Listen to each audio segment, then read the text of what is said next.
So this Craftsman lawnmower with one of these newer Briggs on it.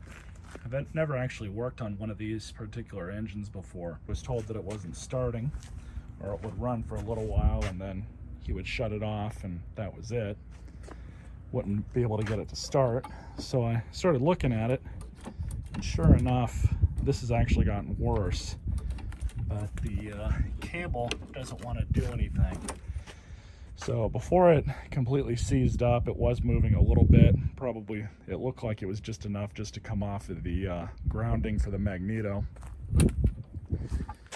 And basically I think that's what was giving him the problems. So what we're gonna do is pull this thing off and soak it in some oil, and then hopefully we can bring it back that way. But so the reason why I want to try and save this cable for him is because this cable is $40 thereabout, brand new. You have to take apart both cables in order to get this one out. I have worked on a few of these Craftsmans that have had something like this on them, and I will say that I am not a fan of this setup because it's just not made for longevity.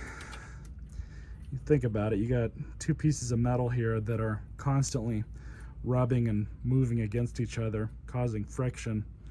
This ends up wearing out, and then you have to buy a new cable anyways. So I got this off. Now I am almost 100% positive I do not have another one of these cables. So what happens with these, and this is where the issue is down here, is if you leave your machines outside, they get rusty. And often one of the first things to go are these stupid cables. So when they rust inside, they become very difficult to move back and forth. So this is just a band-aid. This is not something that I would expect anything more than one season to rectify. I recommend replacing the cable, but I'm going to let this guy know about this, and if he wants to save a little bit of money, he can just push it out, or he can just buy the new cable himself. So what I do with these is I like to shoot a little bit of WD-40 into them.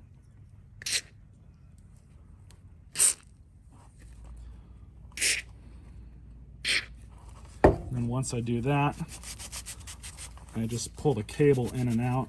Now you'll see that it's starting to get dirty a little bit. WD-40 works really well in getting rid of rust. So it'll dissolve it a little bit. Then of course the friction that I'm doing will help it some more too. But we're gonna pull it all the way out.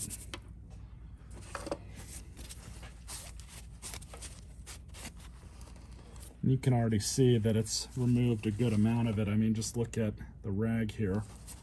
So what I ended up doing was sticking this end into this little jar of oil I've got and just moved it back and forth from the other side so it would draw up some oil into it and it would lubricate it a bit. That'll also protect it from rusting any further, and it might buy them a little bit more time with it. But normally I would just replace these cables because they're generally not very expensive. Let's put it back on the mower, see if it changed anything. So this is what I've done. These cables like to be as straight as possible when they get closer to the engine like that. That's what a lot of people don't realize, but it works now. Let's give it a shot.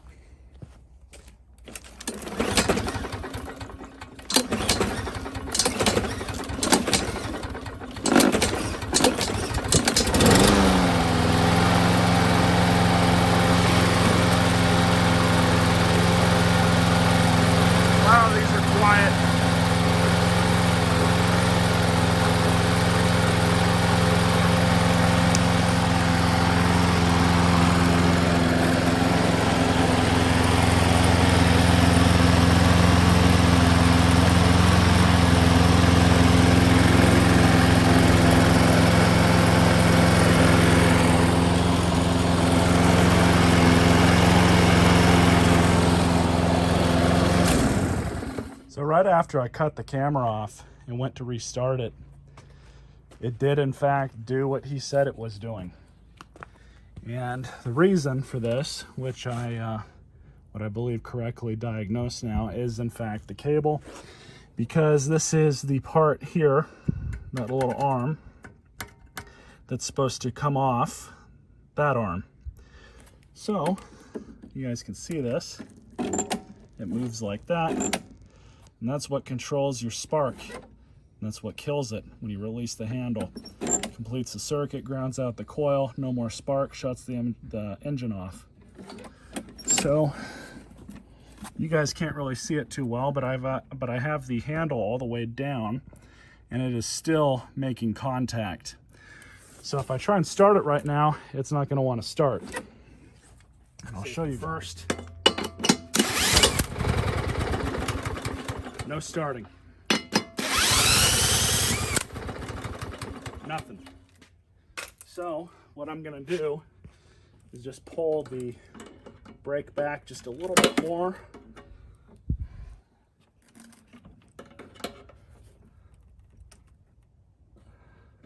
So now it's completely off.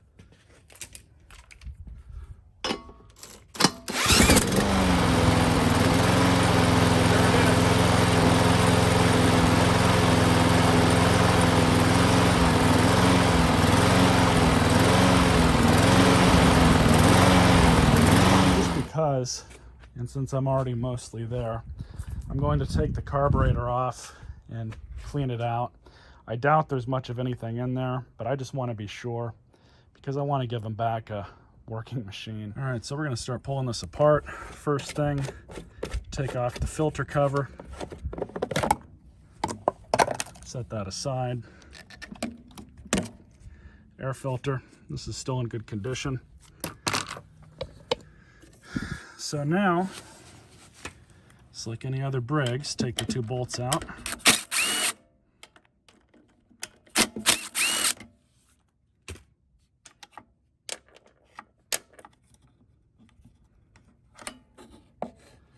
These are so similar to Hondas. It's kind of weird. These engines are like a hybrid almost. They're similar to the Hondas, but they've got Briggs parts all over them, obviously. It's very weird the way that they design these. So we'll pull the fuel line off and back, and I don't know if I have it on or off, but we'll know soon enough.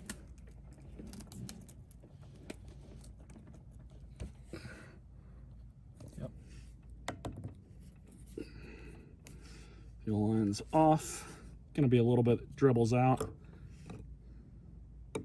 That's all right. Nothing now. So in that position, it's off. Now to remove the carburetor, and let's see, we've got a little spring here that we'll remove.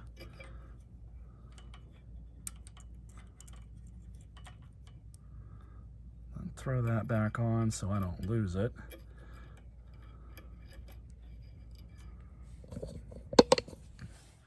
Now, to remove the rest of this,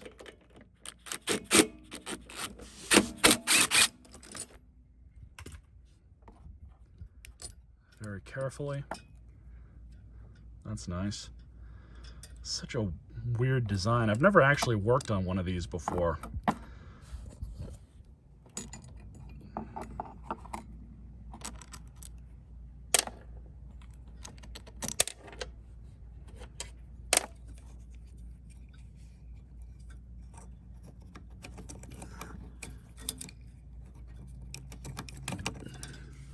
There's that. Workbench time.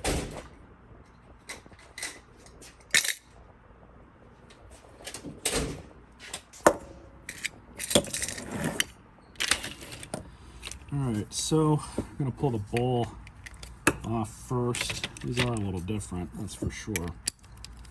9/16.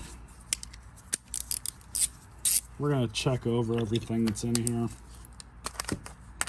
just because I don't know the state of this carburetor. He did replace this carburetor, and I'm not sure if he bought a Chinese one or not. Yeah, so all this gas is yellow, nasty.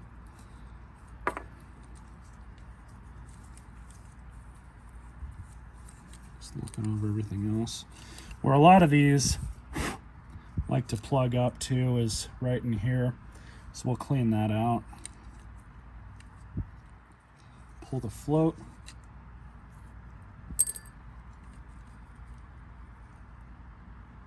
Float and needle look good.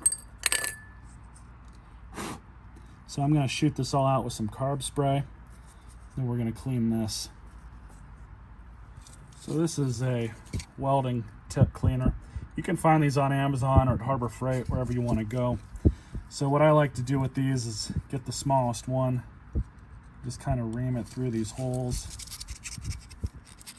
clean it out a little bit. The important one though is this top hole. And you just shove that in there, just like that. Once that's done, if you want, you can get the next size up.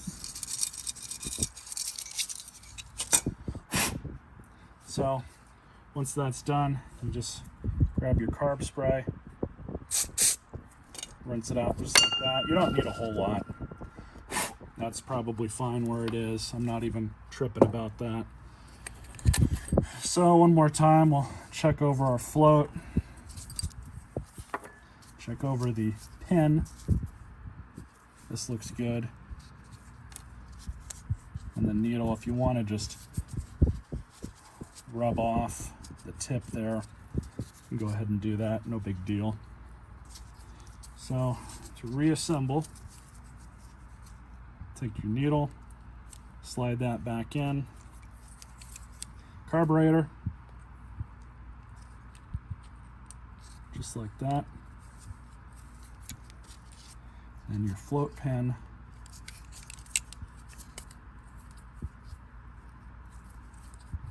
No big deal. Then take the bowl. Make sure you don't lose this, your bowl gasket.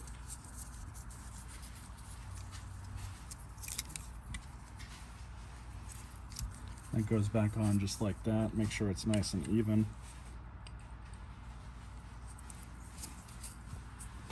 If you have anything leaking out of the carburetor and it's not leaking out of the throat, it's very likely that this gasket's not in correctly, and that's what's causing your leak.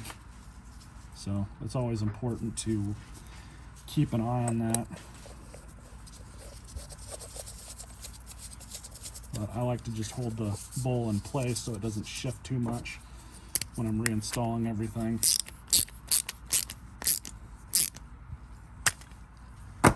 Just like that.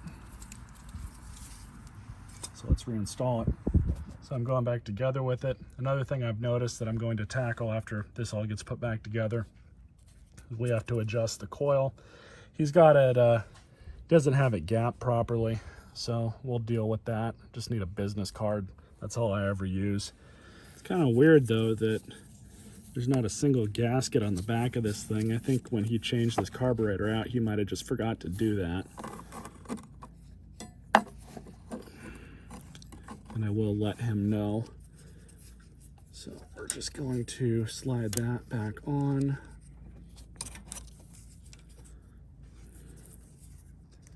Slide that back on.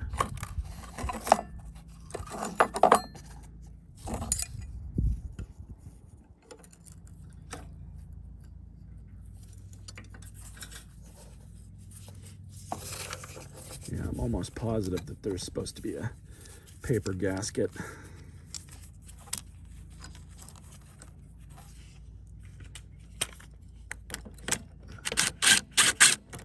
That may be where some of his issues were coming from, but at least with the surging there.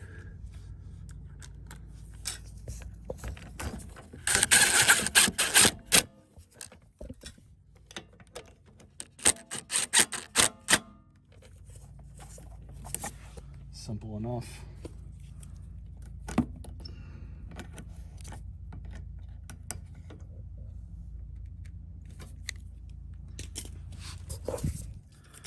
for the thermostat, which is new.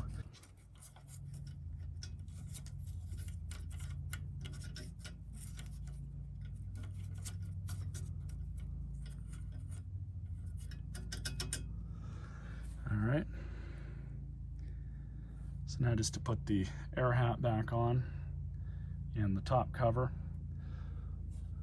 So now we're just going to adjust the coil. So these are stupid simple. You just loosen them. But I was able to do it nice and gingerly anyways. So now you can move it around. And this is all I had handy, was one of these. Just slide that in just like that. Push that forward, and then you're just going to tighten down the bolts, then pull the card out.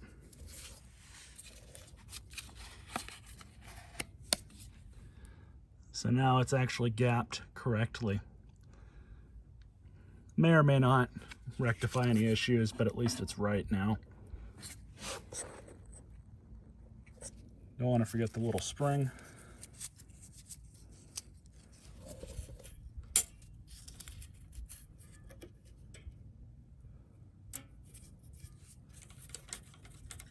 Perfect.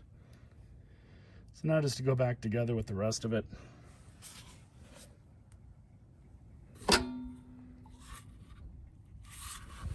Gasket's still good, not even worried about that. So this thing's easy, just goes back on like this, line up those 3 holes. Stupid simple. And the recoil, it goes on just like this.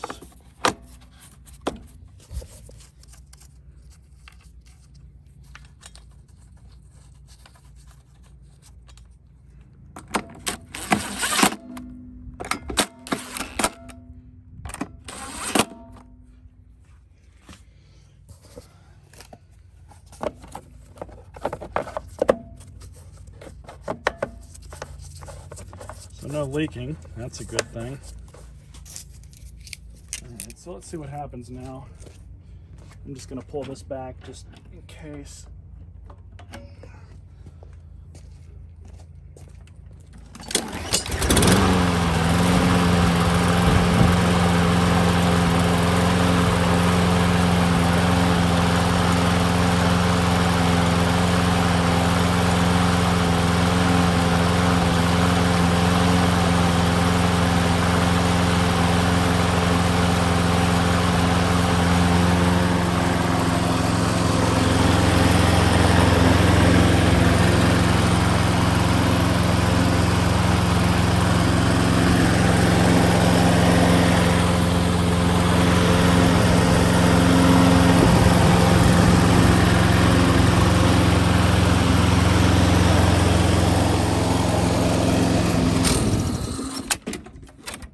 It works fine now. Yeah, so it seems to run all right.